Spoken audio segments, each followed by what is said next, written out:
In today's day and age, being connected to the internet is sometimes recognized and referenced as being as important as having electricity or water in your house.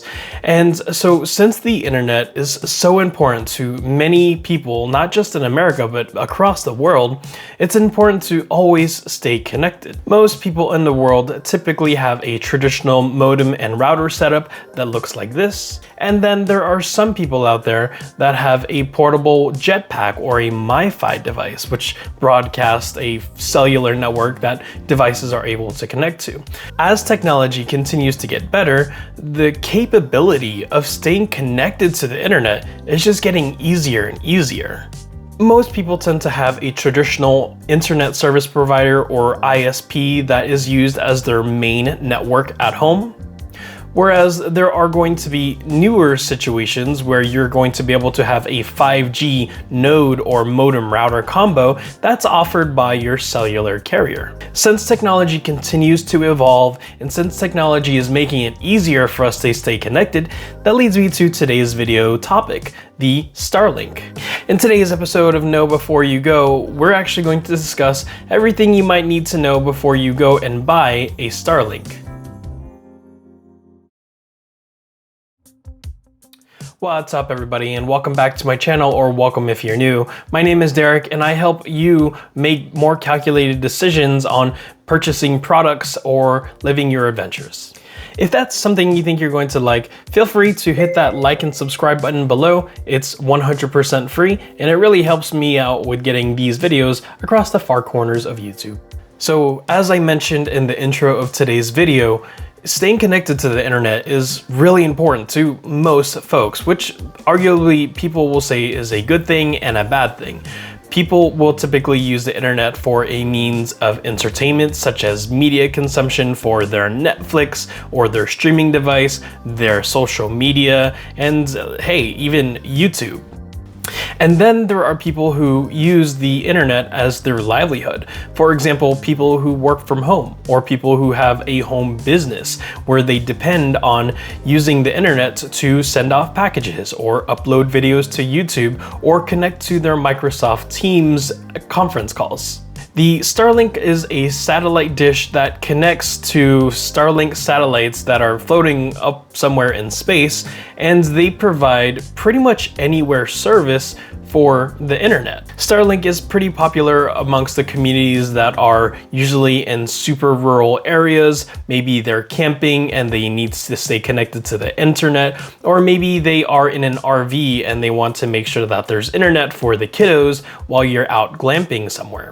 So that brings me to my first question to you is, why do you need a Starlink? Or maybe should I say, do you need a Starlink? For me, I typically use the Starlink as a means of contingency. So as I had previously said, that I work from home and I need to stay connected to the internet in order to complete my job responsibilities, projects, and tasks. And so when my internet service provider goes down, which is unfortunately pretty regular, the Starlink is going to be my backup plan. It's pretty simple to go ahead and just not literally throw the dish outside, but place the Starlink satellite dish outside, point it north, and then hit a few buttons on my phone through the app, and boom, I have internet.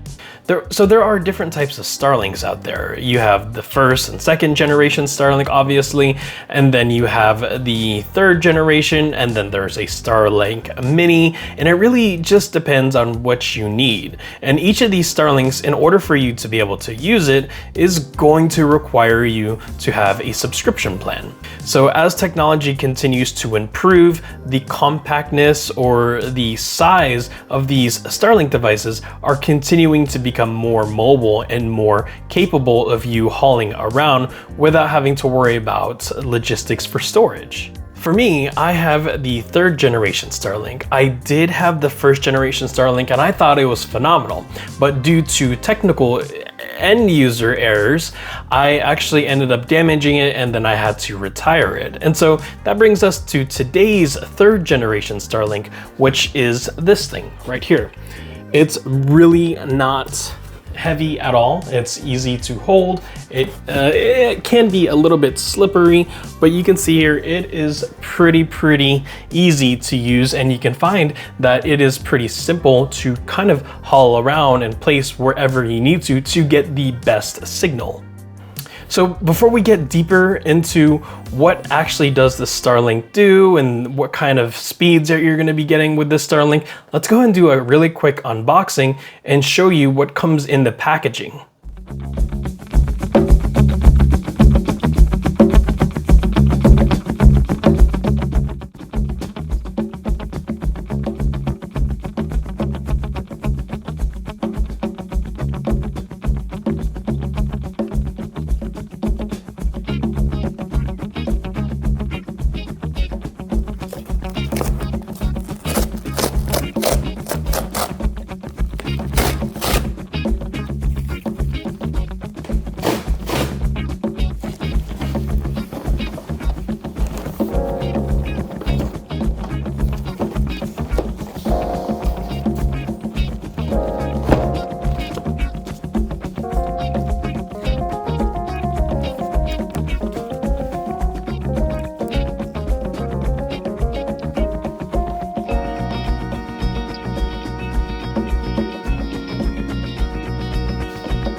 So within the box, you actually saw a few things. You saw the Starlink itself, you saw a few cables, and then you saw another thing, which this thing right here is actually going to be the router modem combo. This is physically going to connect via wires to your Starlink dish, and then that's then going to broadcast your internet signals just as if you're going to have a regular Wi-Fi. So within this modem router combination device, you're actually going to have 3 ports. One is going to be for data packets in, the other is going to be for the electrical aspect, and then the last is going to be for data packets out for all wires. So again, when you're using a Starlink, you can actually use wireless signal, or you can have a hard wire directly from this device and go straight to your machine. So now that you've seen the unboxing and you saw all of the things that you're going to be receiving in the box, you have to kind of ask yourself, why do you need a Starlink? What is it for? Better yet, who is it for? And again, I'll raise my hand and say that I love the Starlink because of its mobility. I love it because it gives me a means of contingency for when my internet service provider is not doing their job. And then also I like its dependability. So long as the Starlink has a view of the open sky, you're going to be able to have some internet. Which brings me to a few caveats about this Starlink device.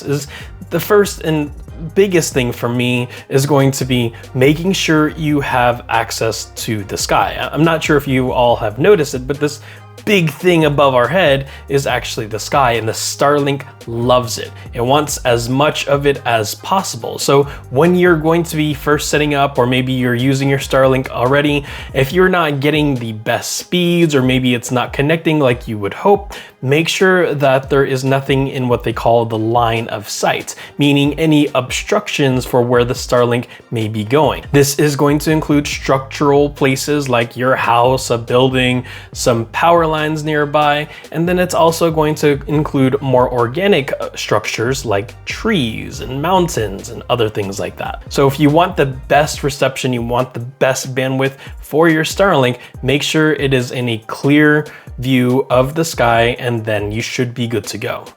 A lot of things that I wondered whenever I was first buying my Starlink was, well, wait, this satellite is gonna be outside. Is it weatherproof? The Starlink is not weatherproof, but it is highly resistant. As technology continues to get better, there's going to be IP ratings, not internet protocol, but IPX something means that it's going to have some type of resistance to something. So there's like IPX8, IP4X and things like that. And so these IP ratings are going to say it's water resistant, or it is waterproof or dust proof and things like that. And so the Starlink 3rd Gen is actually going to be water resistant, meaning you can leave it outside, but I definitely don't recommend that you leave it outside if there's like a typhoon or a hurricane. I highly, and I hope you don't do this, but I hope that you don't leave your Starlink outside when there's a flood. The pricing for Starlink can actually be broken down into two different categories. We have category 1 over here, which is going to be the residential category, and then category 2, which is going to be the mobility category. And so, as I mentioned earlier in this video, it can be used as a home service, a home internet service that's going to be static for a geographic location. That's going to be category 1. And then there's going to be the mobility version, where you're going to be able to put this thing in your RV or your truck or your car or whatever it is, and then you're going to be able to move with that Starlink, and then when you are stationary again, you're going to be able to pop it out and connect to the internet. It's really going to be up to you and how you use this Starlink machine, but for me, I've found it quite helpful because living in Washington State, there are going to be times where I go camping, or maybe I'm on a hike, or maybe I'm in the middle of nowhere and I need internet service where Verizon isn't offering it. So I have my Starlink in my book bag or my vehicle, and then I just go ahead and set it up, and boom, I'm able to connect my laptop, my phone, all that stuff to the internet, again, so long as there is a clear visibility of the sky. So now going back to the subscription plans for the Starlink, it is month to month. There is no contract from what I understand, but it is going to be something that you can pay on a monthly basis and then cancel whenever you're not using it, and then start it back up whenever you need it. So if you know you're going to be in a place where you're going to possibly need your Starlink, go ahead and fire up that subscription plan for that time. And then if you're not using it in the next month or next few months, it's okay. Save some money and pause your subscription, so that way you don't have to pay for a service that you're not using. So here we have the Starlink website. You're going to be able to see the Starlink availability, the prices, the coverage, the download and upload speeds. And if you have any questions about Starlink, then I highly recommend that you go over to this website. I've posted it down in the description below, and you just kind of peruse around here, because all of your questions will pretty much be answered. So as time continues to go on, Starlink continues to improve coverage. So if you are on this website and you see that your specific geographic area is not supported by Starlink, just hang tight for a little bit longer, and the Starlink services will probably come to you within the next year or so. So setting up the Starlink is actually quite simple. All you have to do is go outside and then point that thing north, connect the proper wires and make sure it is connected to a electrical source, and then you should automatically be able to hear that thing start calibrating. Use the Starlink app to go ahead and calibrate and then start or stop the services, and then you're able to use the app in order to look at all the download and upload packet information when you're using the internet.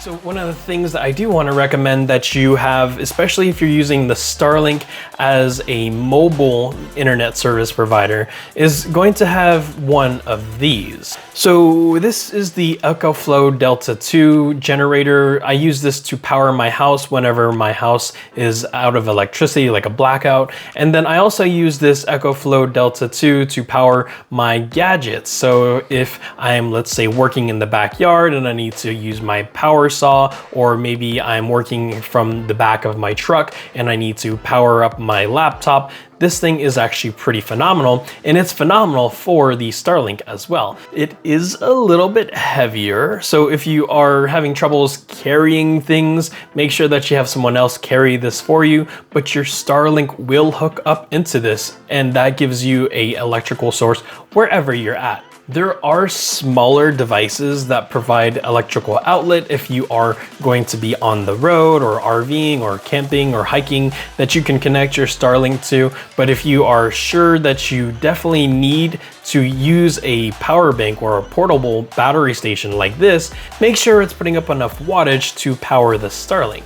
Which leads me to a third caveat about this Starlink, which, if you're counting, there's not very many caveats, but this one is pretty significant for those people who use Starlink on the go a lot.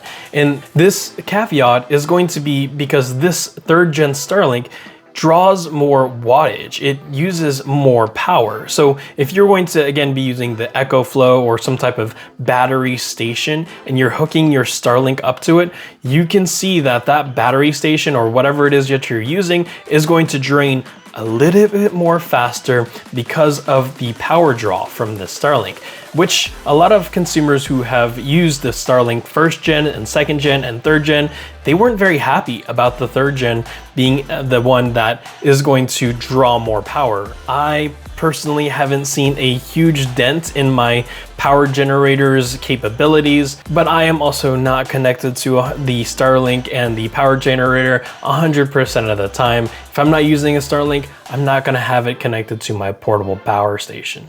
Another thing that you want to consider when you're using the Starlink, or any Starlink really, is going to be the fact that you cannot use it while your specific vehicle is in motion. Meaning you can't have the Starlink on top of your RV and then using your internet from there. You have to be in a stationary location because the satellites are going to work to connect with that stationary Starlink node. So if you were thinking that you're going to hop in your RV or go wherever it is and then just continue to use the internet uninterrupted because you have a Starlink, I'm sorry to disappoint you, but you do have to be a little bit stationary when you're using your Starlink as a mobile user. So now let's talk about prices. The prices are going to be a little bit expensive. It's around $120. I think the price is actually going to go up, and the prices actually go a little bit further up if you're using more top tier services. So that's why I use Starlink as a contingency. It's not my main internet service provider because I don't want to pay 2 internet service providers. I want to have my main one, which is most of the time good, and then I'm going to have the Starlink for those situations where my main internet source is not capable or it's not operational, and then also have that Starlink as a backup for whenever I'm camping. So now it's time to hear back from you. How do you plan to use your Starlink? And also, if you already have a Starlink, how has it served you? Did you like it? Did you not like it? Let me know in the comments below. So if you've made it to this part of the video, thank you. I really want to say thank you for spending time and energy with me. It really means a lot to me. So if this information was helpful to you, maybe you learned a little bit something from Starlink or about Starlink, again, please hit like and subscribe below, and then share this video with your friends and family who are interested in using the Starlink.